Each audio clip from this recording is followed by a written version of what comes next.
Bonjour Anne pour le billet science et vous allez ce matin déconstruire un mythe, 10 000 pas par jour pour rester en forme.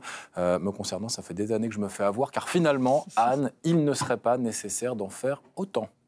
Eh bien non, il semblerait que faire 7000 pas par jour seulement, c'est tout aussi bénéfique pour garder la forme. C'est le résultat d'une récente étude menée par l'Université du Massachusetts. Ces chercheurs ont en effet suivi pendant 11 ans 2000 adultes, des hommes et des femmes âgés de 45 ans en moyenne. Et il ressort que les personnes faisant au minimum 7000 pas par jour ont eu un risque de décès inférieur de 50 à 70% par rapport à ceux qui font moins de 7000 pas par jour.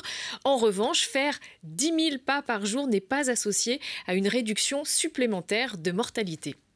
Bien comprendre, Anne, 7000 pas par jour, ça correspond à peu près à quelle distance ? Alors on dit qu'en général un pas c'est 75 cm, donc on fait le calcul. En distance ça fait 5 km 2 à peu près, ce qui correspond à une petite heure de marche à un rythme normal, à 40 minutes de marche en rythme rapide. Et d'ailleurs, autre enseignement de cette étude, c'est qu'il n'y a pas d'association entre les chiffres de mortalité et l'intensité de la marche, donc peu importe le rythme, c'est le nombre de pas qui compte.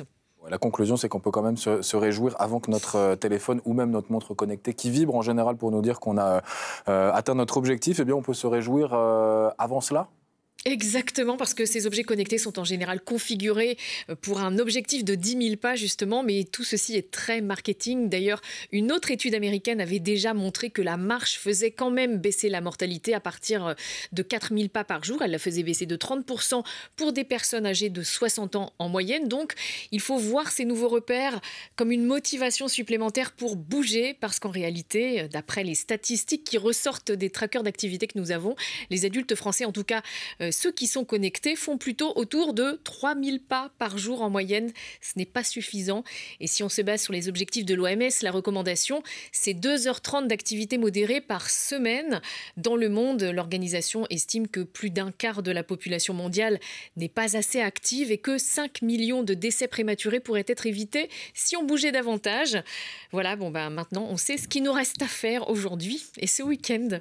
C'est-à-dire mettre ses baskets et faire au moins 4000 pas si on est âgé et si possible 7 à 10 000 pas. Merci Anne Le Gall pour tous ces conseils. Le billet science, évidemment, de retour lundi.